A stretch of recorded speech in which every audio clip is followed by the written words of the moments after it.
오늘도 주일 예배를 사모해서 함께 각자의 처소에서 예배를 드리시는 시인속교회 모든 성도님들을 주님의 평강과 위로로 위로하고 그 은혜가 가득하기를 주님의 이름으로 축복합니다.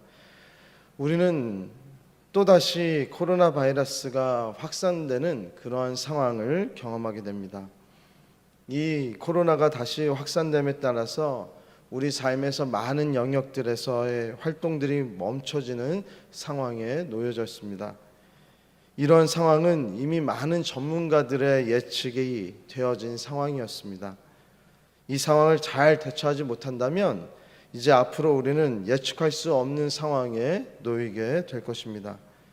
이로 인해서 성도님들은 각자의 자리에서 겪게 될 어려움들이 많이 계실 줄 압니다. 특히나 이제 우리 교회도 이제 서울과 수도권 지역에서의 교회들은 비대면으로 모든 예배를 드려야 합니다. 우리가 비대면으로 온라인으로 드리는 예배는 예배가 중단된 것이 아닙니다. 예배는 중단돼서는 안 됩니다. 어떠한 상황 가운데서도 어떠한 극한 환경 가운데서도 우리는 예배자로서의 모습을 갖추며 하나님 앞에 예배를 드리는 예배자들입니다. 지금 우리가 드리는 이 온라인의 예배는 예배의 방식을 이 환경에 맞춰 잠시 변경한 것뿐입니다. 예수님께서는 너희는 세상의 소금이요 빛이라고 말씀하셨습니다.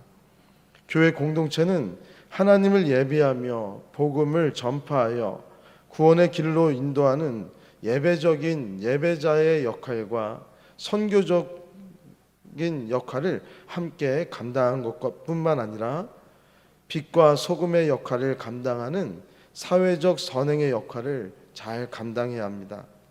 이것이 교회의 역할입니다. 마태복음 5장을 보면 13절에 너희는 세상의 소금이니 소금이 만일 그 맛을 잃으면 무엇으로 짜게 하리요? 후에는 아무 쓸데없어 다만 밖에 버려져 사람에게 밟힐 뿐이니라. 그리고 16절에 이와 같이 너희 빛이 사람 앞에 비추게 하여 그들로 너희 착한 행실을 보고 하늘에 계신 너희 아버지께 영광을 돌리게 하라라고 말씀하셨습니다. 지금 우리 교회가 하나님 앞에서 사람들 앞에 착한 행실을 보이는 것이 무엇일까를 생각해 보게 됩니다. 그것은 감염 확산을 방지하기 위한 노력이 우리들 가운데서 일어날 때 세상 사람들은 우리들에게 착한 행실이라고 할 것입니다. 우리는 개인의 방역과 함께 우리가 속한 모든 공동체 그리고 사업장 그리고 우리 개인의 가족들의 모든 방역에도 힘써야 합니다. 물론 이러한 방역함에 있어서 그리스도인으로서의 울분과 신앙으로서의 그런 가치관에 차이가 있고 또 정치적인 차이가 있으신 분들도 있을 줄 압니다. 우리는 이 모든 것들로 인해서 우리 교회 공동체의 손상과 우리 신앙의 손상을 또한 막아야 합니다. 이러한 많은 것들로 인해서 우리 성도님들은 교회가 예배드리지 못함, 함께 모여 예배드리지 못함으로 인해서 우리 신앙이 손상되며 우리 공동체성이 위협받는다라고 생각하실 수도 있습니다. 물론 틀린 이야기는 아닙니다. 하지만 교회는 한 번도 이 세상과 대적하여서 승리하지 못한 적이 없습니다. 교회 역사적으로 이러한 어려움이 생길 때마다 교회 공동체와 우리 개인의 신앙은 더욱더 빛나갔음을 우리는 볼 수 있습니다. 이런 시국에 우리가 더한 열심을 가지고 자가 발전 능력을 가진 영적 자가 발전 능력을 갖춘 신앙인으로서 살아가야 합니다. 우리 교회 목회자들과 그리고 저는 이 시국을 어려움의 시국으로만 끝나는 것이 아니라 어떻게 하면 이 코로나의 시국 안에서 가장 신앙적으로 아름답게 만들어 나갈 수 있었다라고 고백할 만한 어떠한 신앙의 고백서와 같은 것들을 준비하려고 합니다. 지금 우리가 보내는 이 시간은 그냥 흘려보내는 시간이 되지 말아야 합니다. 찰리 채플린의 명언 중에 인생은 가까이에서 보면 비극이지만 멀리서 보면 희극이라는 말이 있습니다. 이 말이 참 모든 면에서 맞아떨어지는 것 같습니다. 우리가 멀리서 바라볼 때 다른 사람들의 삶을 보면 모두 잘 살아 보이고요, 근사하게 보이고요, 행복한 삶을 사는 것처럼 보입니다. 멀리서 보니까 그런 것입니다. 하지만 가까이 더 클로즈업해서 인생의 그 내면의 모습을 비춰진다면 각 사람 한 사람 한 사람의 어려움이 보이고요, 우울한 그 삶이 보여지게 됩니다. 말씀에 기록된 제자들도, 이 말씀에 살아갔던 우리의 신앙의 선배들도, 교회 역사적으로 위대한 업적을 남겼던 우리의 선대들도 다 그 삶을 클로즈업 해보면 그곳에는 어려움이 있고 고난이 존재했습니다. 그곳에서 하나님을 찾고 하나님의 말씀을 최고의 가치로 두며 살아가는 그들의 삶이 있었기에 멀리서만 바라볼 때 우리가 감히 따라갈 수 없는 그런 영광의 순간이처럼 보여지고, 그곳에서는 하나님의 은혜만이 가득 찬 것처럼 보여질 때가 있습니다. 가치를 추구하며 살아가는 삶은 쉽지 않습니다. 왜냐하면 사람들이 그 가치를 몰라주기 때문입니다. 몰라주는 것뿐만이 아니라 그 가치에 대해서 야박하게 굴고 그 가치를 조롱하며 나가게 됩니다. 우리는 이 세상에서 최고의 가치가 어디에 있는지를 분명히 아는 자들입니다. 최고의 신앙의 가치를 가지고 살아가는 우리들에게 이 가치 있는 삶을 포기하지 않기 위해서 반드시 필요한 것이 있습니다. 그것은 하나님의 위로하심인 줄 믿습니다. 이 시대는 모두 위로가 필요합니다. 그래서 우리는 힐링이라는 것도 나오고요, 많은 곳에서 치유의 그 단어가 핵심 키워드가 되어 살아가는 것이 요즘의 삶입니다. 드라마가 우리의 감정을 위로해주는 그런 시대고, 책이 우리를 위로해주는 것 같고, 많은 요소에서의 위로함이 우리를 채우기 위해서 우리 주위에 있는 많은 사람들은 그 위로함을 찾기 위해서 찾아 나섭니다. 하지만 이 세상의 모든 위로는 잠깐일 뿐 영원하지 못합니다. 영원한 위로를 받기 위해서는 담대한 믿음이 필요합니다. 오늘 말씀은 이 시대의 참된 가치를 가지고 살아가는 우리 지은속교회 모든 성도님들에게 영원한 위로, 큰 위로가 되는 말씀입니다.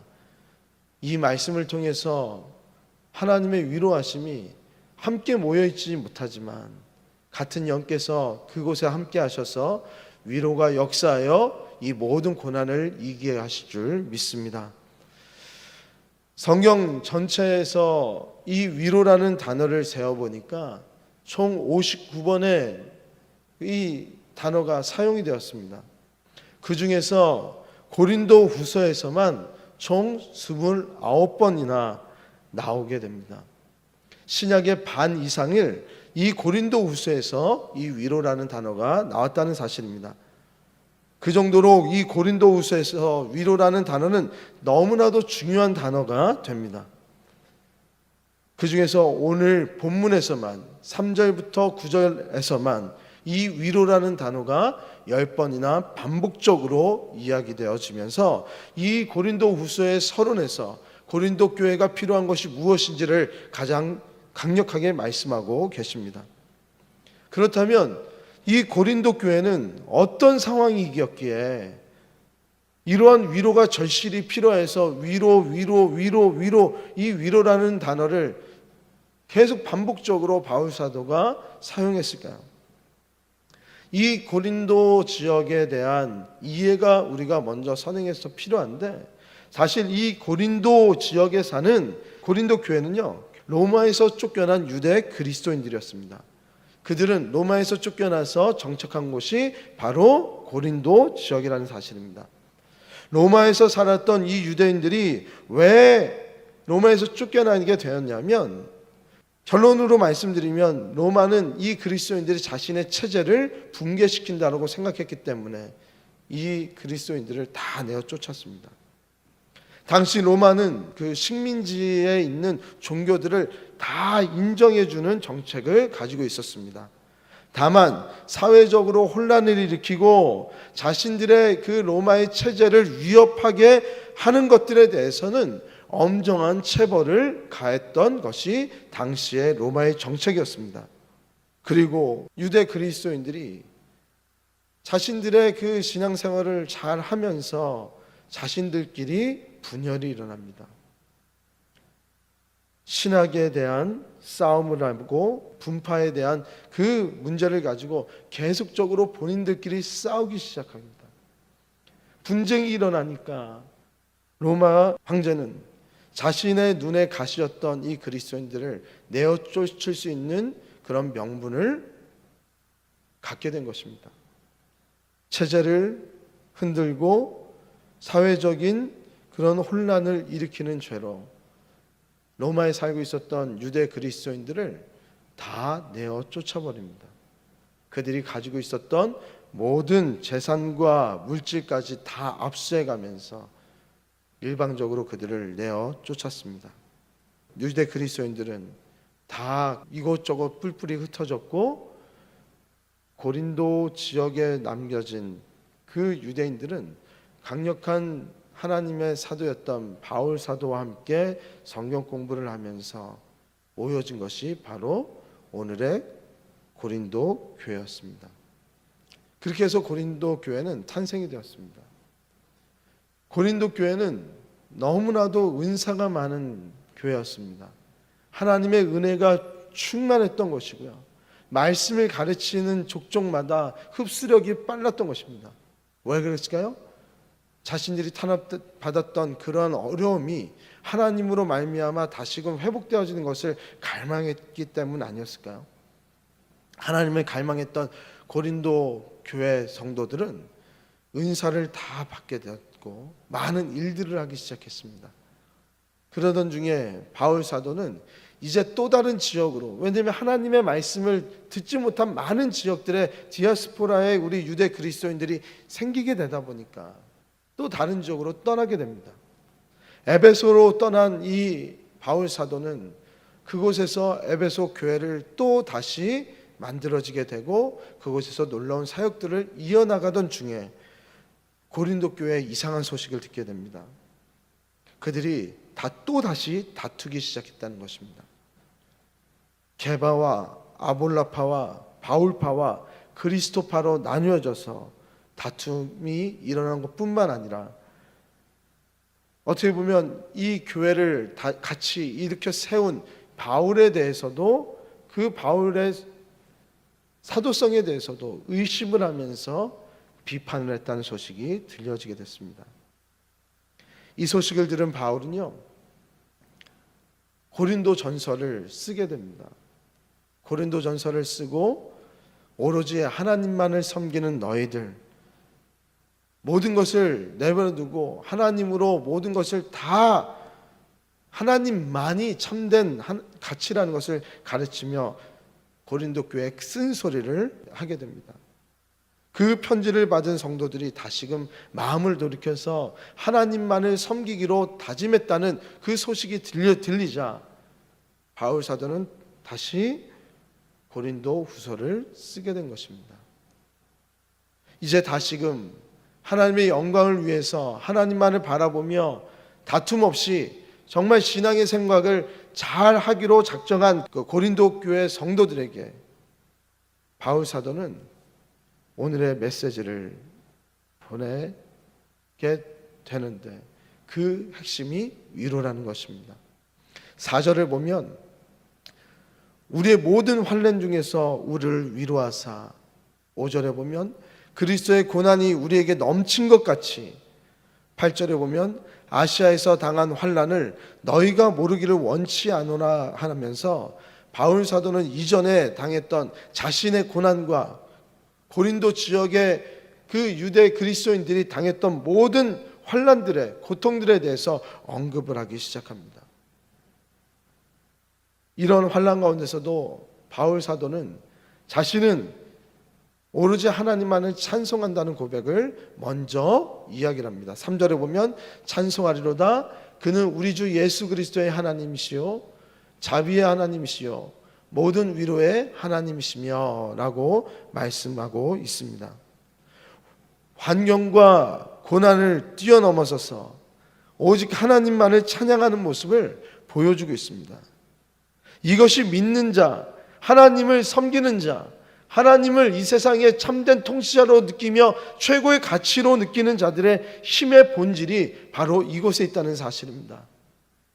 우리는 지금 어떻게 해야 될지 몰라 하면서 한편을 지지하고 한편을 반대하는 그런 것으로 우리는 시간을 보내야 되는 것이 아니라 우리는 바로 이러한 때에 무릎을 꿇으며 모든 고난 가운데서 환난 가운데서 우리를 위로하실 하나님만을 찬송하는 그런 모습을 보여야 될 줄 믿습니다.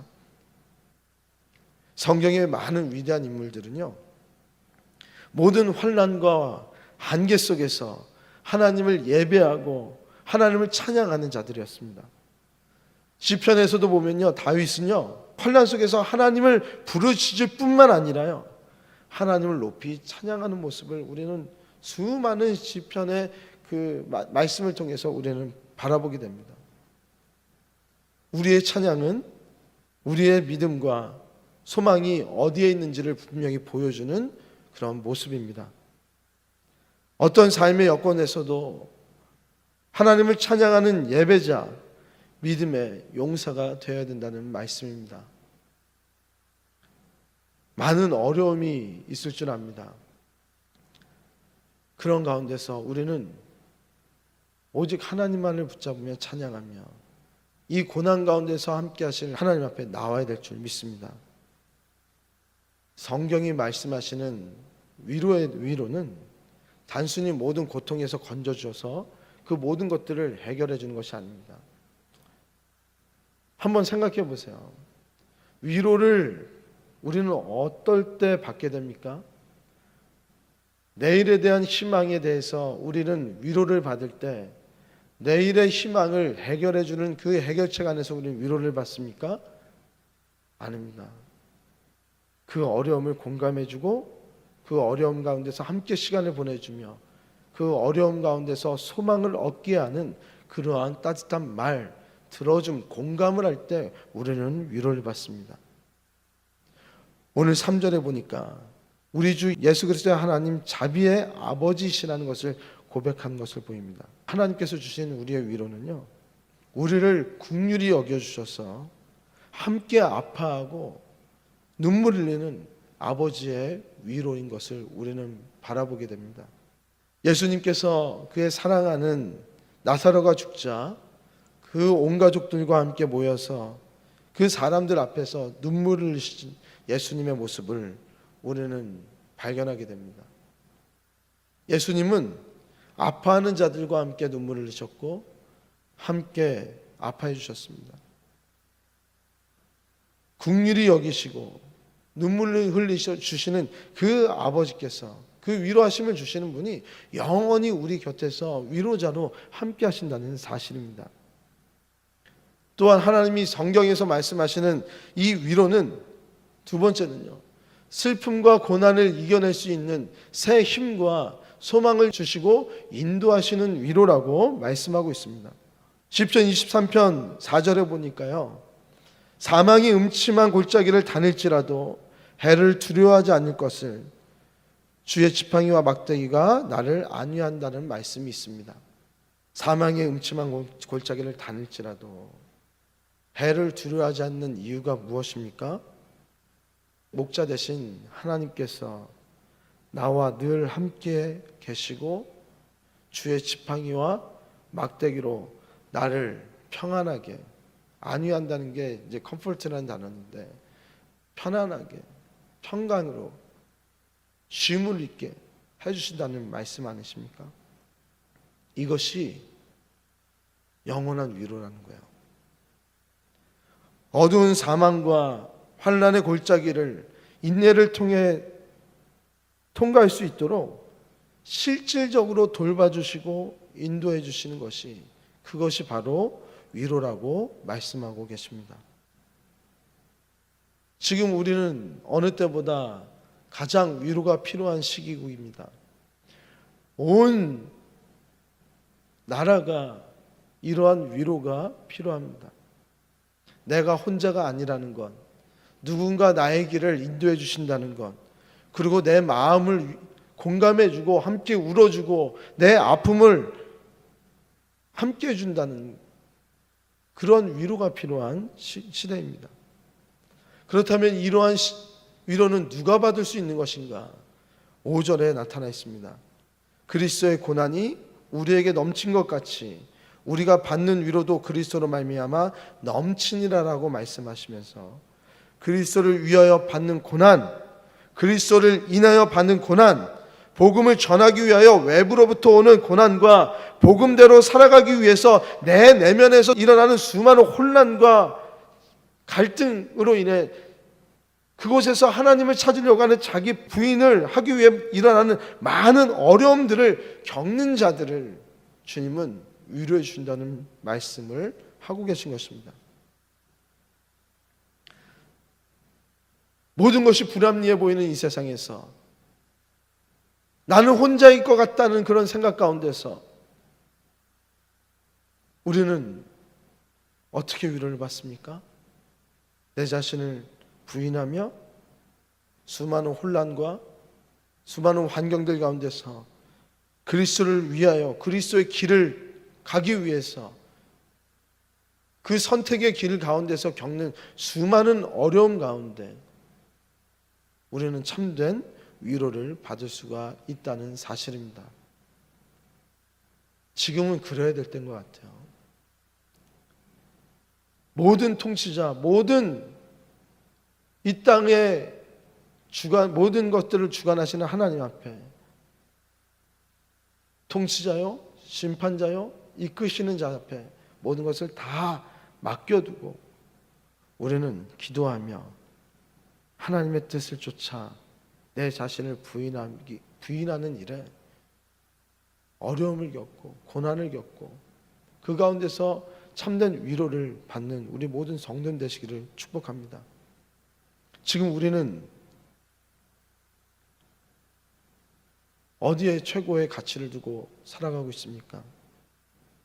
가치라는 것이 무엇인지 참 알기도 어려운 시대가 되어버렸습니다.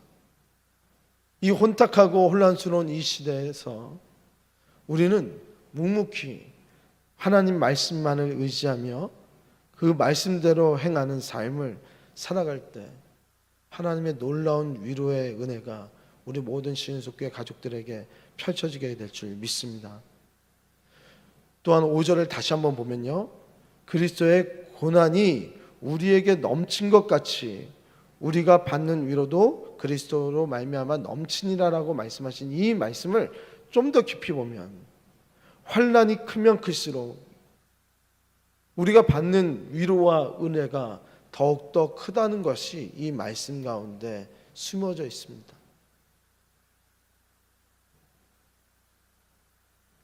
우리는 오직 그리스도만을 위한 선택, 하나님만을 붙잡는 그런 선택들을 해 나가야 합니다.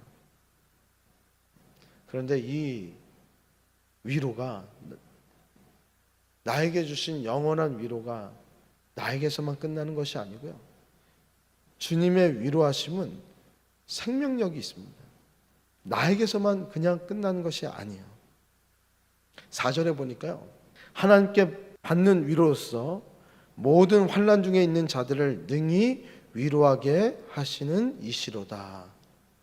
위로받은 내가 환난 중에 있는 또 다른 자들을 위로할 수 있게 하는, 하나님의 위로를 받은 자는요, 또 다른 자들을 위로할 수 있는 능력을 하나님께서 허락하신다는 거예요. 이것이 하나님의 능이라는 것입니다. 이 바울 사도 한 사람을 하나님께서 위로하시고 끝나는 것이 아닙니다. 하늘의 위로를 받는 바울은 이제 다른 사람들을 위로할 수 있는 그런 허락받은 자가 되었습니다. 바울 사도는 고난 가운데서 얻게 된 이 위로로 말미암아 자신이 겪었던 환난을 새롭게 이해할 수 있게 된 것이라는 거예요. 그래서 우리는요, 우리에게 주신 인풋과 아웃풋이 다른 삶을 살아갈 수 있습니다. 이 세상은 우리에게 고난을 계속 주면서 우겨쌈 가운데서 계속 우리에게 환난을 줍니다. 환난의 인풋이 오면 인간된 우리들은요, 이 환난된 것에 대한 반응으로 울분이나 억울함이나 그러한 감정들로 인해서 또한 악한 것이 아웃풋으로 나오게 되어 있습니다. 하지만 이 환난을 새롭게 이해할 수 있는 능력을 가진 이 바울 사도는 고난의 인풋으로 인해서 그것을 하나님께서 주신 이 위로로 말미암아 전혀 다른 것으로 해석을 하여서 하나님의 가장 선한 것으로 아웃풋하여 다른 사람들을 다 위로해 줄 수 있는 능력이 생겼다는 사실이에요. 제가 한 영화를 소개하려고 합니다. 그 영화는 뭐냐면 42라는 영화입니다. 미국의 최초의 흑인 메이저리거를 다룬 그 영화인데요. 그 영화 안에서 그 브루클린 다저스라는 그 단장이 한 흑인의 그 재능을 보고 그를 스카우트합니다. 근데 당시에는 모든 야구는 백인 스포츠여서 흑인이 그곳에서 운동할 수가 없었어요. 차별이 너무 심했었고요. 그들과 함께 수건을 같이 쓰고 같이 샤워를 하고 같이 물을 마신다는 것은 있을 수가 없었습니다. 그럼에도 이 단장은 그의 재능을 보고 발탁합니다. 그러면서 한 말을 합니다.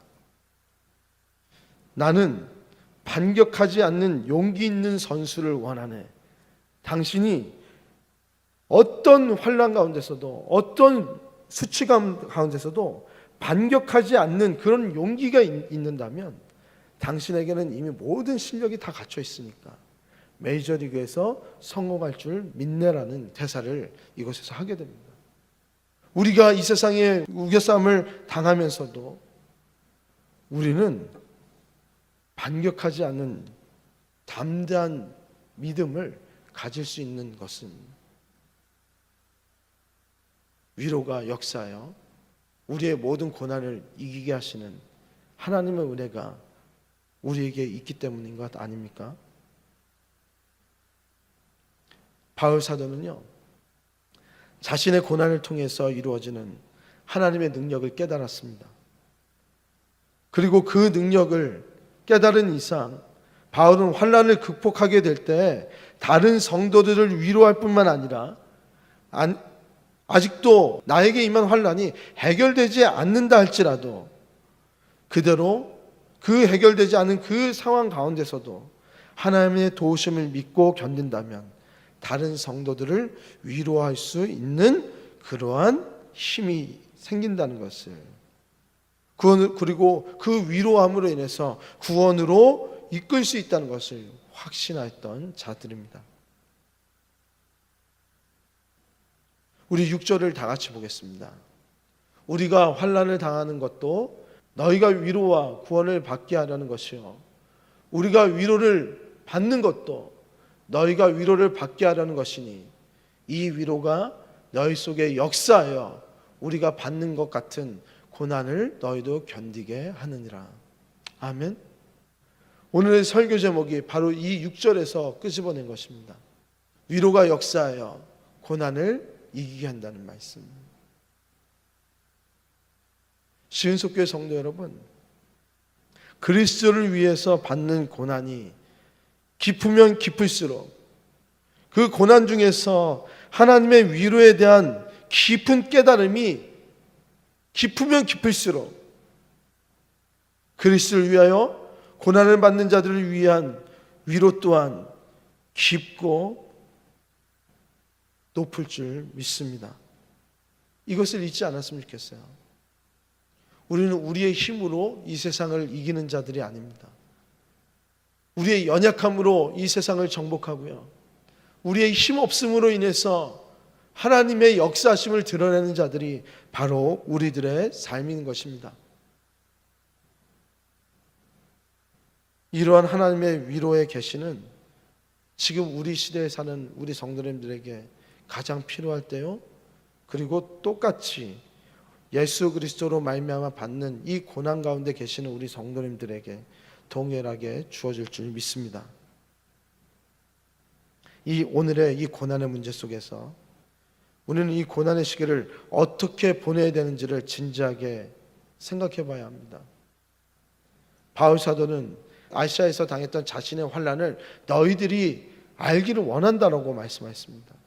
8절에 보면 바울이 아시아에서 환난을 당할 때 힘에 겹도록 심한 고통을 당하여서 살 소망이 끊어졌다라고 표현을 하고 있습니다. 바울은 하나님이 기뻐하시는 사명의 길, 믿음의 길을 걸어가고 있었습니다. 그런데 그에게는 9절에 보면 우리는 우리 자신이 사형 선고를 받은 줄 알았으니 라고 고백할 정도로 이해할 수 없고 고통스러운 나날을 바울은 보냈다는 사실입니다. 이러한 이해할 수 없고 고난 속에서 바울이 발견한 하나님의 뜻은 무엇입니까? 9절 마지막 절에 이는 우리로 자기를 의지하지 말고 오직 죽은 자를 다시 살리시는 하나님만 의지하게 하심이라 라고 자신의 고백을 이야기하고 있습니다. 내 힘과 능력으로 할 수 없는 상황 속에서 우리는 낙담할 필요가 없습니다. 오히려 그때가 하나님의 은혜만을 의지하면서 믿음의 시간을 보낼 수 있는 시기라는 것을 우리는 기억해야 될 줄 믿습니다.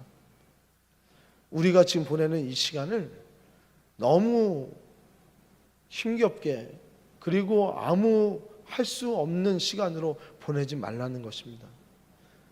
나중에 이 시간은 우리의 가장 아름다운 때요, 하나님의 영광만이 가득한 때가 될 줄 믿습니다. 하나님의 구원의 계획은요, 우리의 힘으로 할 수 없는 자리에서 성취가 된다는 것을 우리는 반드시 기억해야 됩니다. 그런 의미에서 지금은 하나님께서 무엇인가 크게 손을 대어 주셔서 이 교회를 다시금 살려주시고 재생시켜 주시고 다시금 소생시켜 주시는 그때가 바로 이때가 아닌가, 우리는 소망을 갖게 됩니다. 아브라함이 75세 때에 부르심을 받았습니다. 그때는 살아도 불임이라는 것을 확고하게 알 수 있었던 때고 나이적으로도 그 아이를 가질 수 없는 그때에 하나님께서는 아브라함과 사라를 그 태의 열매를 열어주셔서 이삭을 주셨습니다.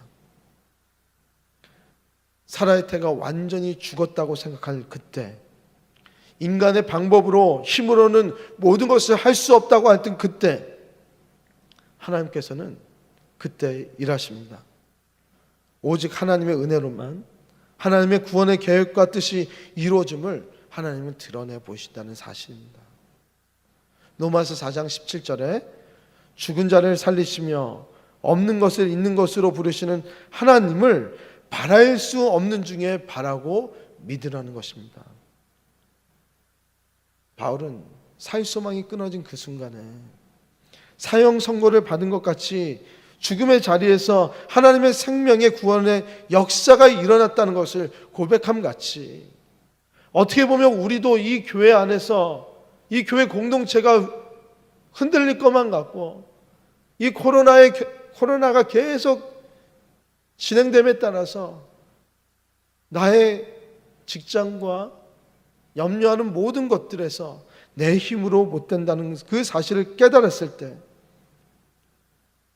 이 고난 가운데 이 상황의 문제로 우리는 무엇을 의지하며 무엇을 바라야 되는지를 분명히 깨달으시는 우리 지은속교회 성도님 되시기를 축복합니다. 오직 죽은 자를 다시 살리시는 그 하나님이 우리의 목자로, 우리의 마음을 살피시는 자로 우리와 늘 함께 계신다는 사실입니다. 지금은 위로가 필요할 때입니다. 이 위로가 필요할 때 우리가 먼저 영원한 위로를 받음으로 말미암아 우리의 위로가 필요한 우리 주위에 있는 사람들에게 그 위로를 전해주시기 바랍니다. 이제 말씀을 맺히려고 합니다. 김혜자라는 배우가 백상 영화 대상에서 TV 부분에 대상을 받으면서 자신의 그 소감을 눈이 부시게 명대사로 얘기를 했다고 해서 큰 이슈가 됐던 그 대사입니다. 삶이 한낱 꿈에 불과하다지만 그럼에도 살아서 좋았습니다. 새벽에 쨍한 차가운 공기, 꽃이 피기 전 부는 달큰한 바람, 해질 무렵 우러나는 노을의 냄새, 어느 하루 눈부시지 않은 날이 없었습니다.